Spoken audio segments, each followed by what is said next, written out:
Hi, and welcome to another issue of Erik's Correspondence Corner. Before I get into our questions, I just want to mention I've enjoyed visiting a lot of our Minnesota schools recently as we come to the close of our school year. Went to Minnetonka High School, went to Coon Rapids Compass School, and I also had a chance to visit a charter school in Chaska. But this week in Washington, we heard from Ben Bernanke and the Joint Economic Committee on the Economic Outlook. He's the chairman of the Federal Reserve.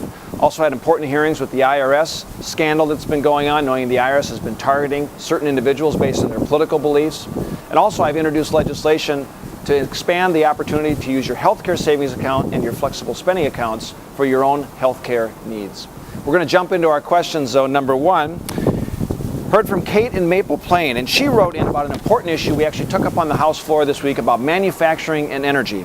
She says, "Dear Representative Paulsen, as a manufacturer in your state, I strongly urge you to support H.R. 3, the Northern Route Approval Act, because it is in the national interest and will provide our country with a secure, affordable, and reliable supply of energy.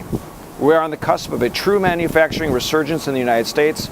Leaders across the political spectrum are talking about the need for a strong domestic manufacturing economy, and for good reason. The lifeblood of manufacturers is energy, and this project is an important piece of our energy puzzle. Sincerely, Kate." Actually, Kate, I agree with you 100%. The bill that Kate is referring to is the opportunity to expand the Keystone Pipeline and approve it.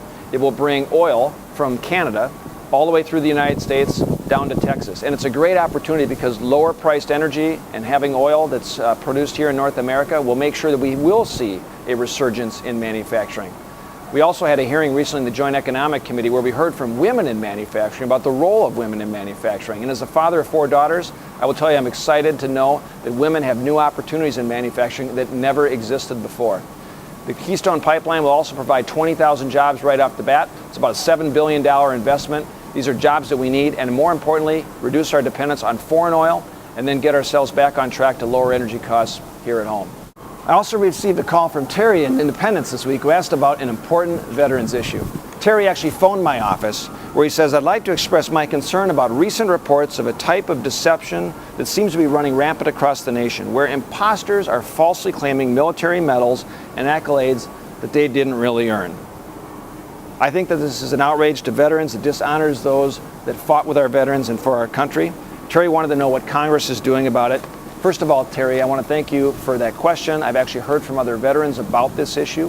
You'll be glad to know the House acted this week with strong bipartisan support in passing legislation that I co-sponsored that now will make it a crime for anyone who knowingly benefits by lying of earning certain medals or awards or honors that they didn't actually earn. This will absolutely protect the integrity of these medals that our military service men and women have actually earned.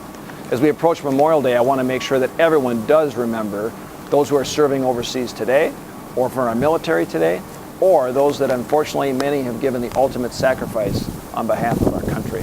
We also passed some other important veterans legislation this week, including the Improving Job Opportunities for Veterans Act, so that all veterans can now have the opportunity to use the GI Bill for apprenticeship programs, as well as the American Heroes COLA Act and the Helping Heroes Fly Act, because protecting and keeping promises to our veterans is critical. It's something that I take very seriously, and we are acting to make sure Congress does on a bipartisan basis. I want to thank everyone for joining this week. If you have a question, don't hesitate to reach out on Twitter, on Facebook, or of course sign up for my email newsletter at paulsen.house.gov. Have a great week and weekend.